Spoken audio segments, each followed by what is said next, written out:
Now I would like to introduce Amanda Brack, the moderator of our Discover Great New Writers panel. Amanda Brack is a longtime and loyal friend of Bookmania. Having worked at Barnes & Noble for over 17 years, she has played an instrumental role in promoting the festival out of the Jensen Beach store and making the author's books available for purchase. She is a Treasure Coast native and a graduate of the University of Central Florida. Amanda, we are so pleased that you agreed to moderate the Barnes & Noble Discover Great New Writers panel and introduce our 4 authors. Amanda?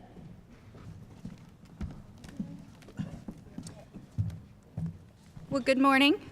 Thank you so much. Welcome to the 23rd Annual Bookmania Author Festival. Thank you, Noreen, for my lovely introduction. I am Amanda Brack, and I've worked at the Barnes & Noble in Jensen Beach now for 5 or 6 years.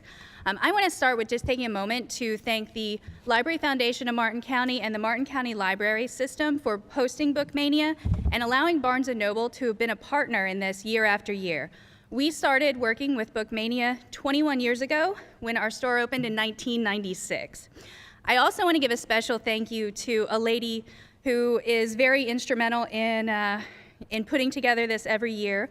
Jeanette Noe of the Martin County Library System does the legwork for this. She coordinates with all of the authors, the publicists, the publishers, and is responsible for all of the fantastic authors you're going to see today. So thank you so much, Jeanette.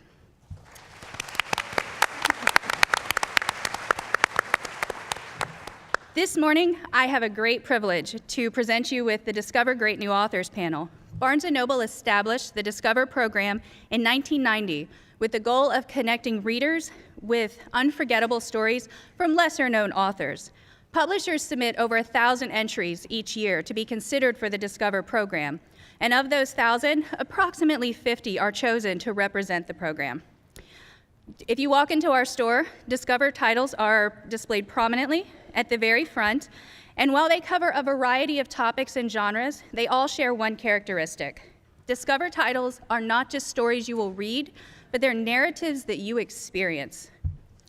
So with that, I would like to announce our panel today, starting with the gentleman on the far right, Rumaan Alam, author of Rich and Pretty, Jade Chang, author of Wangs vs. the World, Hirsch Swani, author of South Haven, and Jung Yoon, author of Shelter, and is our 3rd place winner for fiction in the Discover Awards this last year.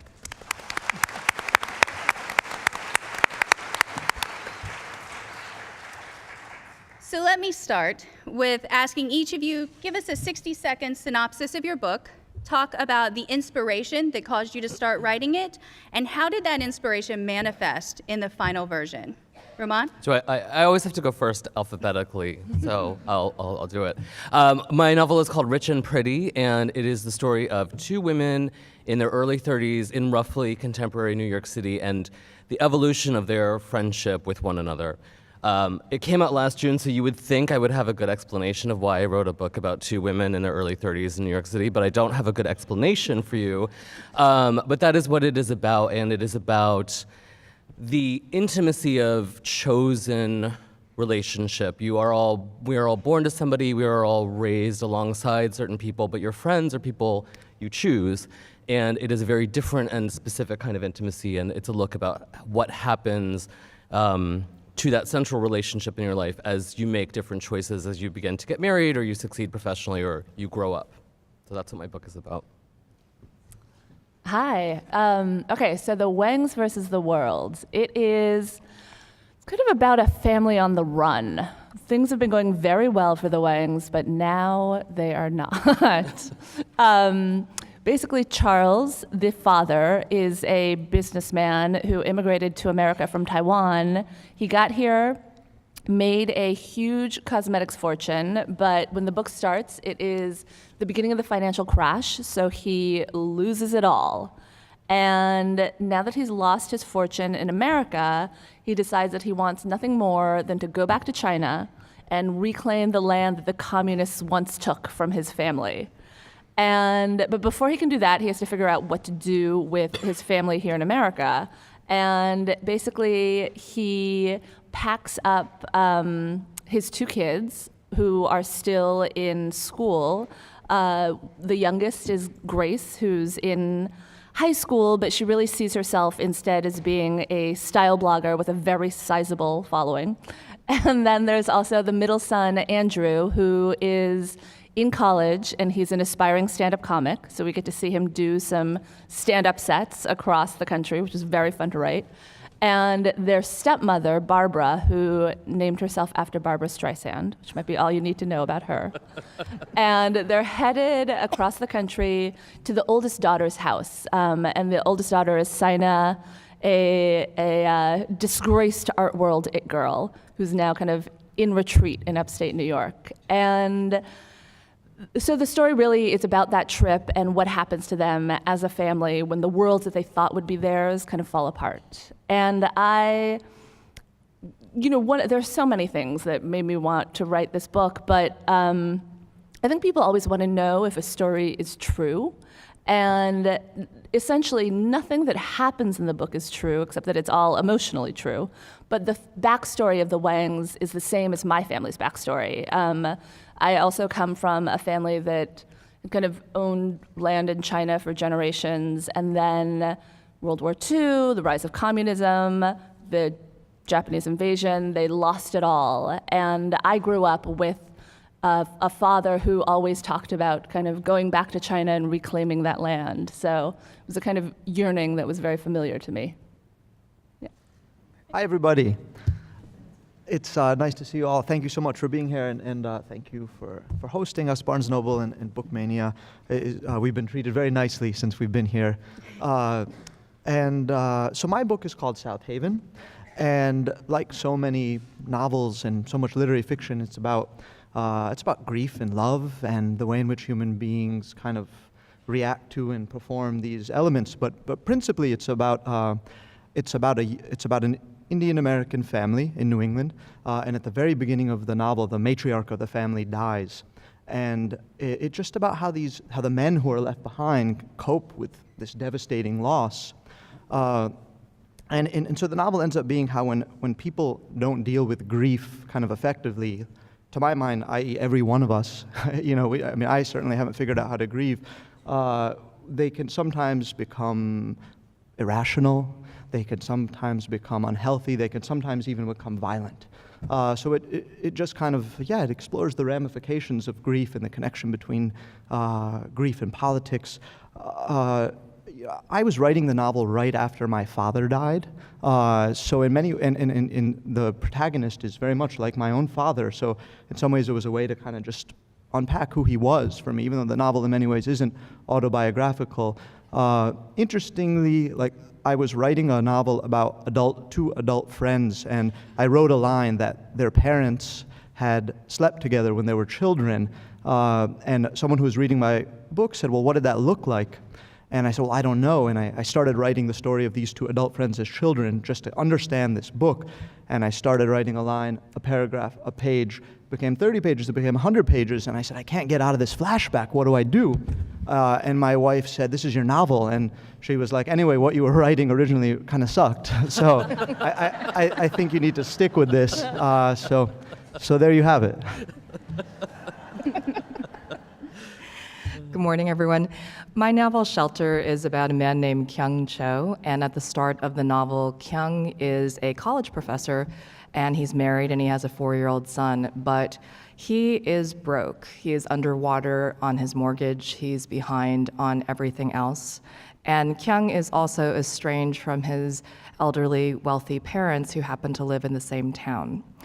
This is a family that has a long history of domestic violence and abuse, so Kyung feels pretty justified keeping a very, very safe distance from his parents, and then something terrible happens to them, something actually quite violent, and Kyung decides with much trepidation to let his elderly parents move in with him and his wife and child. And as you can imagine, it's difficult for every single member of this now extended family to live under the same roof and deal with some of the past history of their relationships together. Shelter is loosely based on an actual crime that happened about 90 minutes south of where I used to live in Massachusetts. It's a novel that looks at issues of family dysfunction, forgiveness, the limits of forgiveness, and grief. Something that I've talked about with my co-authors since arriving here is that I always imagined that I was writing a work of literary fiction, and it was only after the publication of this book that other people, bookstores and critics, started classifying it as both literary fiction and also thriller/suspense, which is sort of new to me. But I guess because the book has at its heart these questions of family relationships and family dysfunction, and then also this crime that sort of takes place on the second track, that's where the novel has landed. I'll leave it at that. So does anyone have a character in their books that represents you, or that at least started at the position where it represented you and maybe changed? I'll go first, since everyone's just looking at me. I think that the truth is that every character is, look, writers are terrible, terrible thieves. So none of you should be friends with a writer because you're going to end up in their work, whether or not they're willing to admit it. And I think you do steal from yourself. Mm-hmm. And it wasn't until, I was saying this to these guys last night, but it wasn't until my husband read my book. I had forbidden him to discuss it with me, and he wasn't allowed to talk about it, or he had to pretend I wasn't even writing it. And then he read it, and he said, "Oh, I hear so much of you in this book." And again, my book is about the relationship between two white women. And so a lot of readers who don't know me are always like, well, why would you write a book that has nothing to do with you? But in fact, I think it does have a lot to do with me, because I think that's what the work does, you know? I think you're right. Like, everything you write is about you, essentially, as much as it is about, like, the world through only your eyes. But with my book, so my publisher made this quiz that you can kind of take online called Which Wang Are You? And, you answer different questions, and then it tells you which Wang you are. And first of all, everyone, it turned out, was hoping that they would be Sina, the oldest daughter, because I guess everyone wants to be a kind of like glamorous but devastated artist. But I took the quiz, and I actually got Charles, the father, which I would not have necessarily pictured him as being the one most like me, which, if you read the book, I think you will agree with me, even knowing as little as you do now. But yeah, I mean, I think it's because inevitably you are in all of them. Yeah, I would agree that when we write a novel, to a certain extent, each one of the characters that we write has some relationship with ourselves, or is linked to some aspect of our personality in some way. And in many ways, the novel is a great exercise for the author to kind of just wrestle with the different demons inside his or her head, that are battling politically or emotionally. I mean, my characters have very different opinions about politics. Mm-hmm. Some of them were vehemently opposed to the first Gulf War, and some of them just believe it was just a great exercise in American authority and benevolence. And depending on what I'm reading and what day of the week it is, I might espouse both of those views. So the beauty of a novel, it lets you not have an opinion, but just to kind of show the complexity of these differing worldviews and these different characters. And we were talking about this last night over dinner. Like, the family is so similar to my family. Like, my brother read this book and he was like, "You got me," and I appreciate what you did. But I said to him, and I said to my colleagues here, that at the beginning of this novel, the first page, everyone's like someone in my family, and then something happens that didn't happen to my family. The mother dies, and my mom, fortunately, is still alive. She takes care of my kid. But when that mother character died, all of a sudden, every single character in that book becomes not my family. Because we are all functions of our experiences, right? And so these characters will just cease to be people I know, and will become fully imaginative figures, figments of my imagination. My older sister once gave me, as a Christmas stocking stuffer, a T-shirt that said, "Be nice to me, or you'll end up in my novel." And it's kind of passive-aggressive, actually, now that I think about it. But, of course, I've written a novel about a Korean-American family, and one that has a pretty sordid history. And I never thought that by doing that and by writing a work of fiction that I would sort of, by accident, be sort of indicting my own family. I think that people have made assumptions that perhaps because the main character is Korean American like I am, because he's a first-generation immigrant like I am, that I am sort of telegraphing my own experience into this work of fiction, which couldn't be further from the truth. I agree with everything that the other panelists have said about little strands of my own DNA showing up in every single character, whether it's Kyung, the main character, his white Irish-American wife, Jillian, his father-in-law, who's a cop. There's a little bit of me in every single person, but because the circumstances that they encounter, because there's this violent crime that happens, their lives spin off in a direction very, very different from me. So I'm there, but unless you really know me, you don't see me there. Do you think your sister just wanted you to write about her? She would not want me to write about her. So let's talk a little bit about the underlying theme in most of your novels. There's an underlying theme of the American dream and your character's pursuit of it. And was the character's pursuit of it worth it? So there's, it's interesting. So my book came out in October, and I've been lucky enough to kind of travel around and get to talk about it a lot. And a lot of people do want to talk about the American dream, which is in many ways a big part of the book. And it's something that the characters kind of take on head on. Charles actually says in the book, he says, Americans think that they invented the American dream. But this desire, I do think that this desire to have your children live a better life than you do, you try to kind of achieve as much as possible, I think that those are universal desires. I don't know that I believe that that is just a uniquely American dream. I mean, it's definitely something that we very much feel in America, and I think that every country has kind of myths about itself that we like to tell ourselves, that we in many ways that we teach in schools. We kind of inculcate our children with these ideas of ourselves as well. But I really wanted to kind of examine that idea that what we see is the American dream, and maybe what we see as America isn't just America. Is anyone else? Well, the American dream definitely kind of looms large over my novel and looms large over every immigrant family. And this country has provided a great deal of material well-being and joy and happiness to my own family. And yet I also think we as a society in this moment are facing kind of the ramifications of like the implosion of the American dream in some ways. People don't feel like society is delivering on the promises that it made in the years after World War II. So that is in many ways what happens in my novel, that things do work out in some ways for the family, that's at the center of it materially, and yet there is some sort of loss in their success and their moving forward and their progress. And as a novelist and as a thinker and as a writer, as a teacher, I'm very much, what I want to do is to get people to have more nuanced and complex and complicated views of each and every situation, because I think by doing so, we will be able to, we will be able to better make decisions collectively, politically, socially. So in many ways, my book is kind of, any book about immigration tries to like recast the American dream in more complicated terms.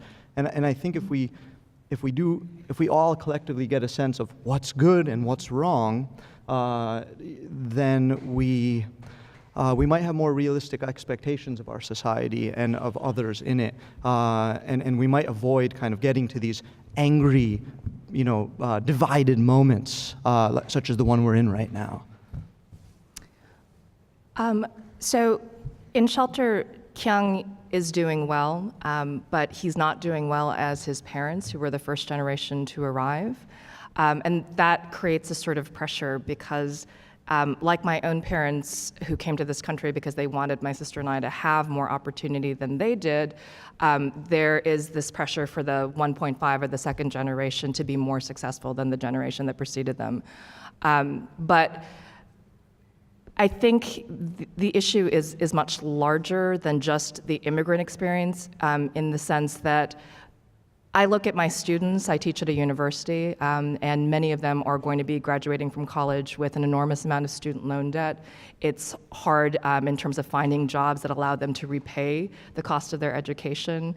It's hard to buy a house. And these are all sort of issues of will this next generation and the generation after them do better than the ones that preceded them?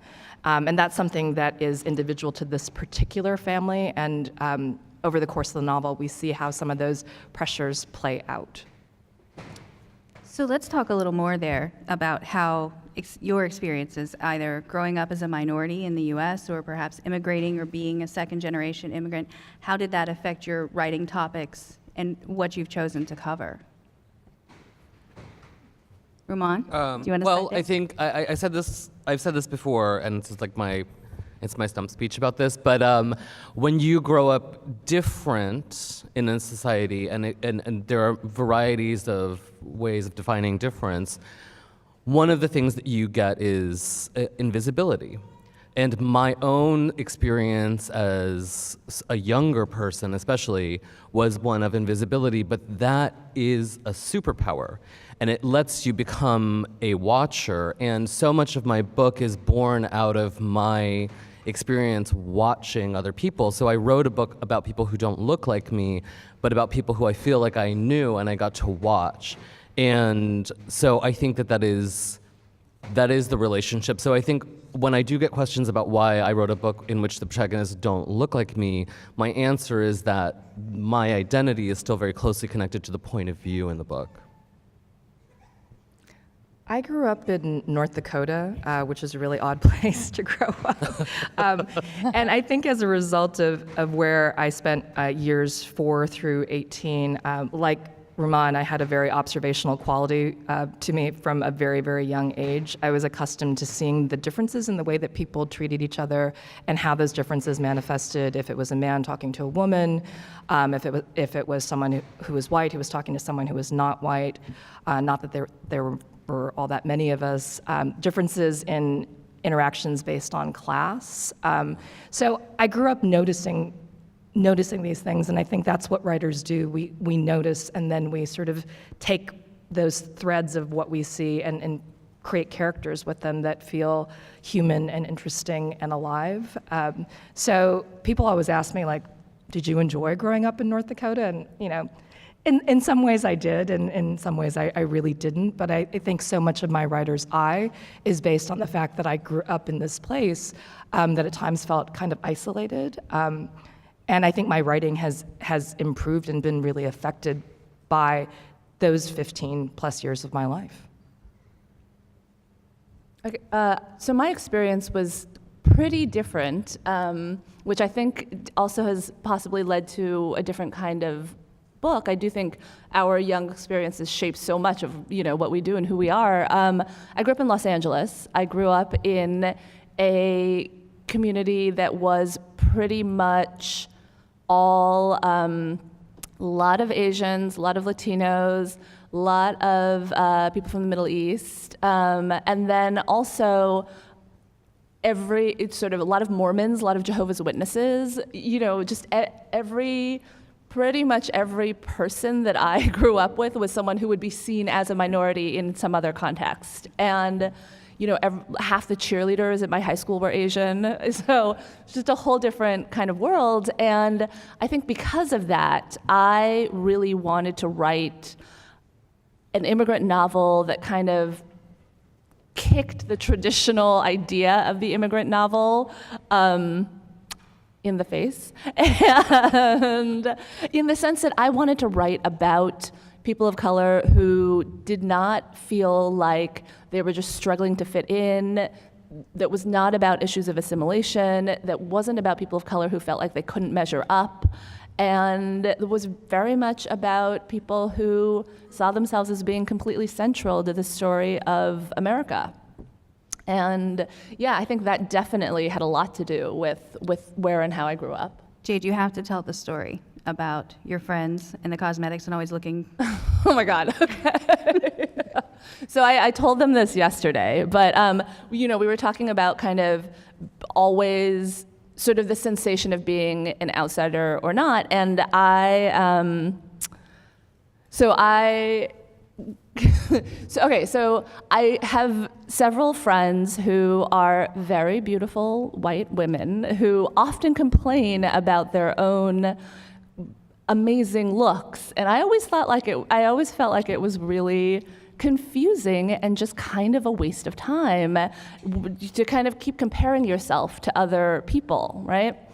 But then one day, I was in a cafe, and I should say that I always felt, when I was younger, I always felt like I didn't look exactly like most of the Asian girls that I grew up with. I was just a lot taller. I was a lot darker. I was a lot darker than I am now because I was in the sun all the time.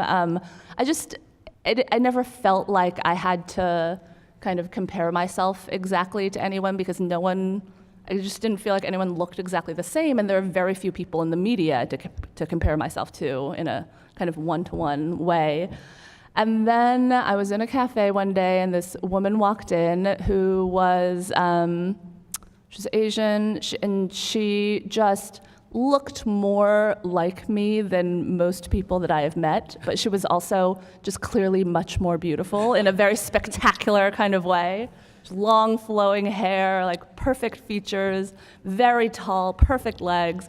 And then I was like, oh, okay, now I feel like, yeah, why don't I look more like that? Like, why aren't I sort of more like this figure of perfection? And then it actually really made me feel very sympathetic for, I do think that there are different ways. There's an argument for kind of, if you don't see yourself represented, then you also get to create whoever it is that you want to be.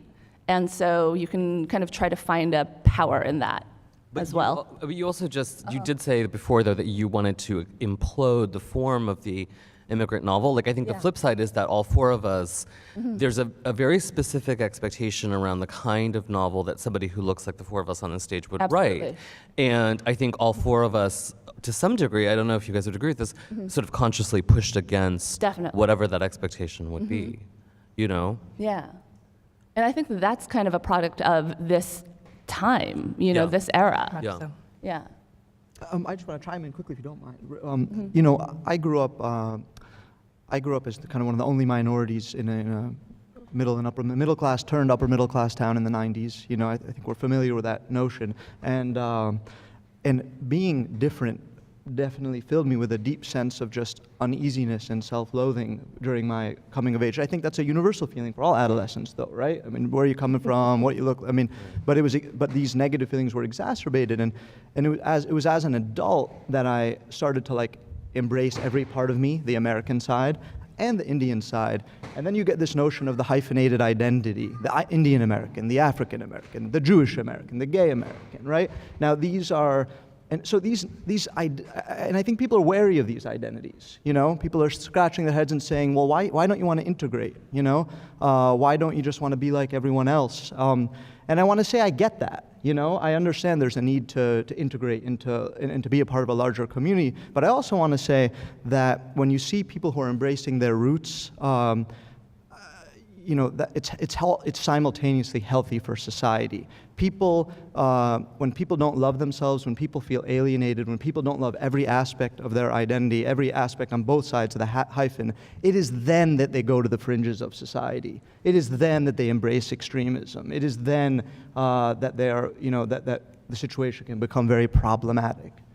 It's such an American idea that you can only be one thing. You can't be more than one thing simultaneously, which is insane, frankly. Right.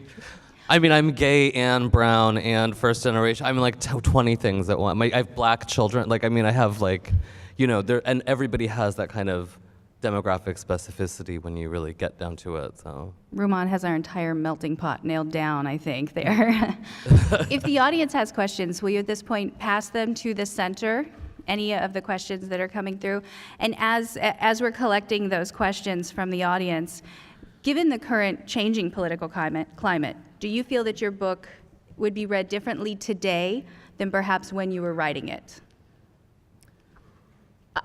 Yeah, I think that my book definitely, it's actually, I think it's been a real gift, actually. I feel like I've been able to talk a lot about what is happening in our country right now because of the themes of the book. And I think that perhaps 5 years ago, there would have been more talk of kind of the art world, the finance world, the comedy world, which are all things that are very present in the book. But, I think also when you write any book, it takes a long time. It took me a long time. It took me 5 long years, and you change a lot as a person. And kind of halfway through my book, I started to feel like, okay, I want to write something that has a real generosity of spirit, that when you read it, you come out feeling more whole as a person as opposed to diminished as a person. And I think that's something that feels even more important to me now, and that I'm even more interested in taking to this next book that I'm working on. Yeah. Hirsch? My novel paints hopefully is a pretty realistic perspective of community and intercultural relationships in suburban America. And in the 90s and in the decades that preceded it, there were problems with relations that my family experienced, but really it was very harmonious and to a large extent. My dad got here in '59, and people welcomed him, and people tried to help him integrate and show him where to buy stuff and fix his Volkswagen Beetle, his first car in America, and that kind of stuff. And I think that's evidenced in the novel and in the relationships that are depicted in the novel. So it's sad.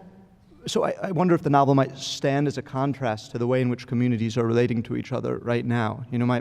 I think my mom is only alive still, and she loves living here, and she visits her family in India once a year, and she comes back and she's tired and can't wait to get home and put the keys into her Subaru Forester and go to the gym and go to Planet Fitness. She's so wholeheartedly American and in so many different ways. And yet the country that she moved to and the country that welcomed her and made her feel like she could be a part of the larger fabric of society seems to be changing. And I know that's very upsetting for her because she believes so wholeheartedly in this dream, in this myth of a multicultural, integrated, harmonious society. And she does feel like she's the age of many in here, and she feels like it's disintegrating around her. And that's a sad note for her to, end the final years of her life on. Hopefully there'll be many of them, but. This is a slightly different tack to the question, but I first started thinking about Shelter in 2004. It was just an idea, and I started writing it in earnest and really conceiving of it as a novel in 2010. The book is actually set in the year 2008, which is, I always think of it as the dark heart of the subprime mortgage crisis. Mm-hmm. But at no point do I ever refer to the year 2008. Part of it is this rather skeptical thought of mine that what happened in 2008 is something that may in fact happen again. We are at a point where the real estate market has bounced back.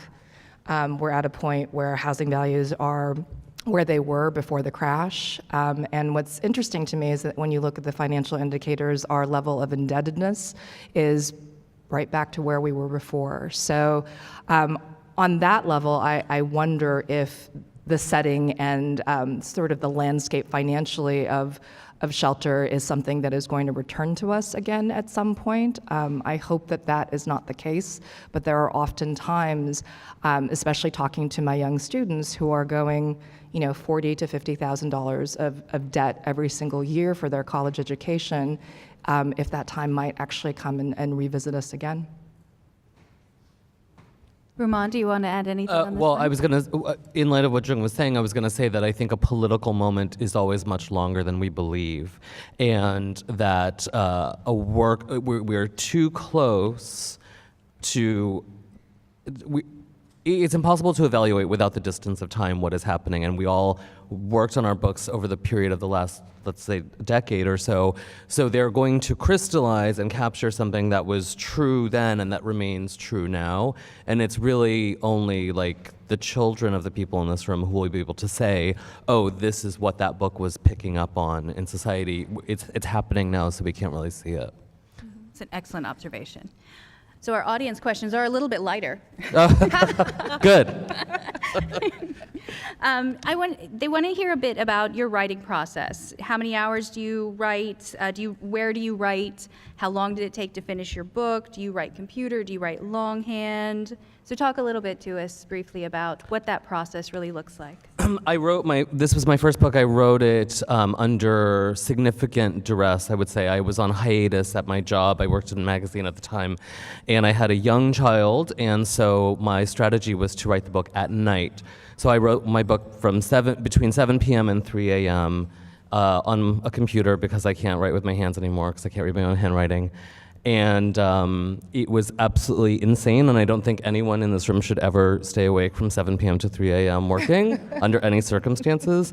But I wrote it in a very, very quick burst because I had to go back to work. So I wrote it in about 16 weeks. I wrote a draft of the book. I know. When I say this in front of other writers, they're always so aghast. But I think that when you have, I'm sure every parent in this room will agree, when you have a child who's about 1, you have lost your mind to such a degree that you might as well just go for it and do something crazy. So. Oh, I took a lot longer. Because it took me 5 years to write the book. For the first 3 years, I was sort of writing like a normal person, essentially. I worked on it kind of every couple of days. I would write a bit, and then about 3 years into it, I got a job at this place called Goodreads, which you should all know. It's a great books website, and I was actually friends with the people who had started the site. And soon after I got the job, I saw a photo of a pillow on Etsy.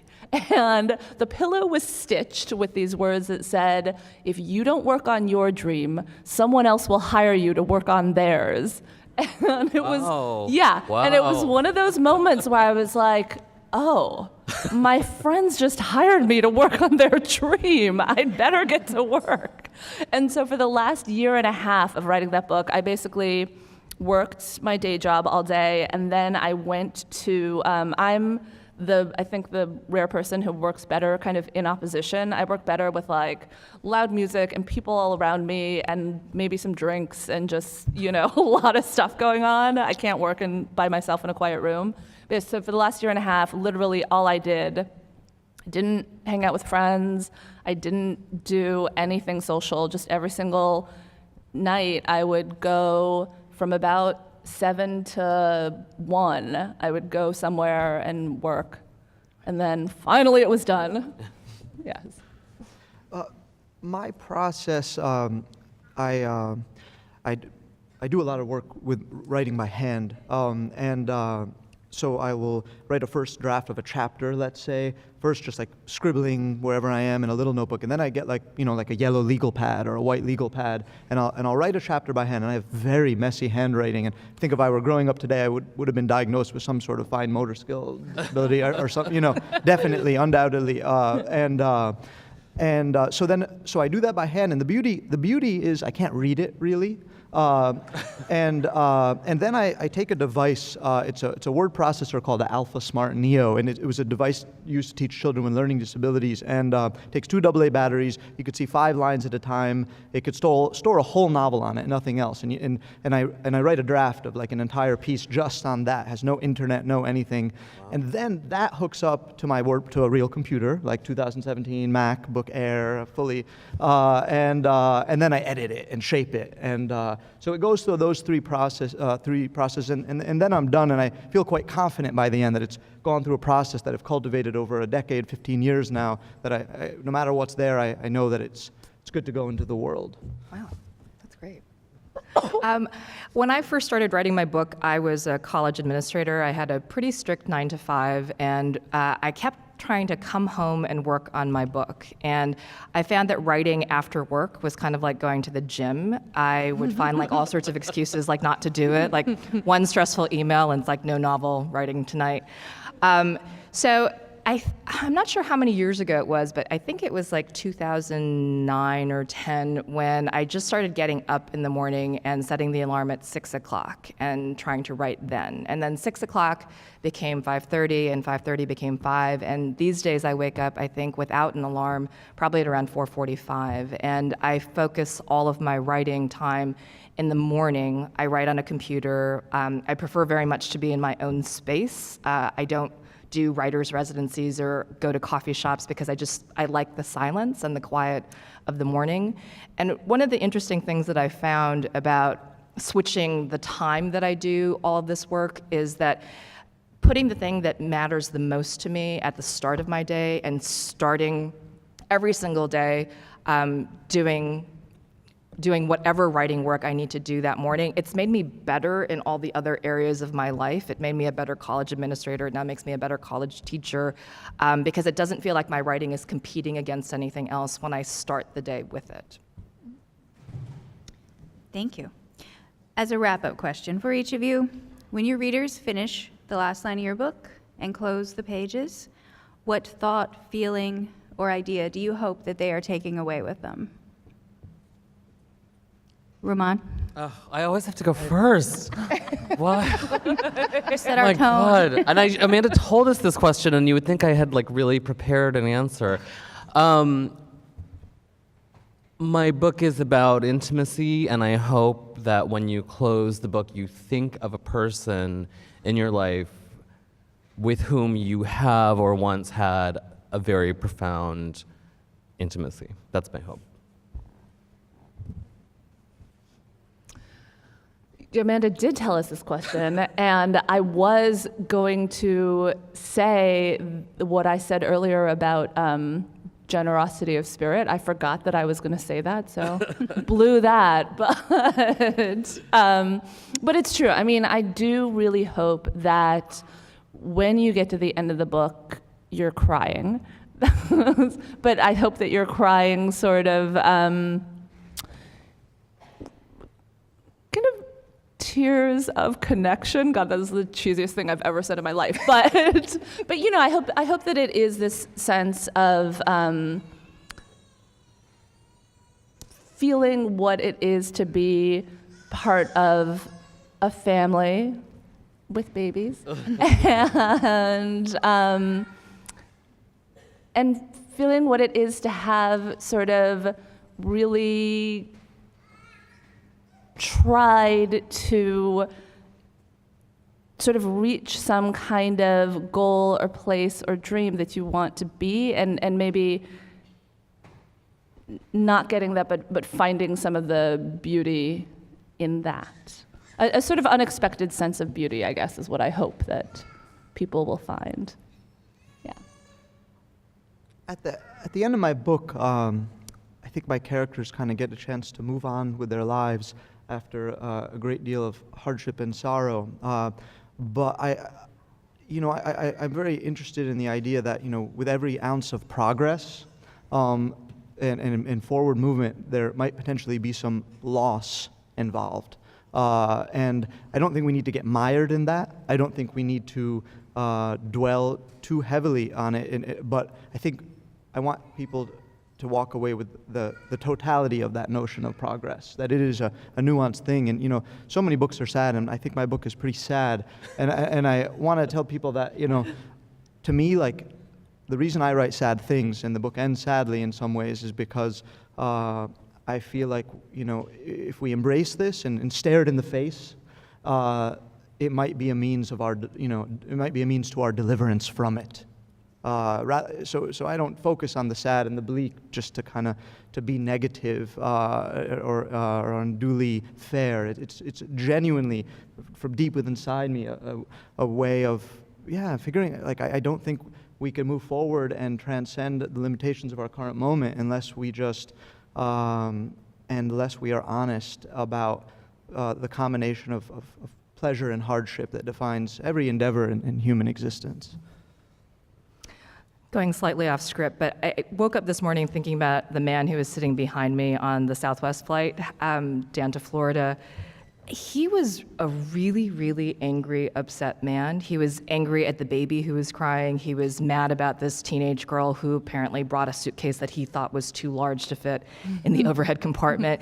He was just this bitter, angry, angry man. And for some reason, I woke up this morning thinking about him and wondering, what happened to you, sir? What circumstances affected you in your life that have brought you to this point today where everything makes you so upset? And I suppose I was thinking about it because Kyung, the main character of my book, is and was from the very start. I envisioned him as an unlikable person. But I wanted readers by the end of the book to understand how he came to be that way. I don't expect people to want to go out and have a beer with him, but I want them to know that he came to his present tense because of things that happened to him in the past. So I suppose as a last thought when readers finish the book, what I would like is for people to hope for Kyung, but as hope sometimes is, to have a complicated kind of hope for Kyung, the best possible version of hope for him and who he is. Thank you. And thank you all. And if you have any other questions for the authors, we will be across the way very shortly. Thanks, everyone. Thank you. Thank you very much.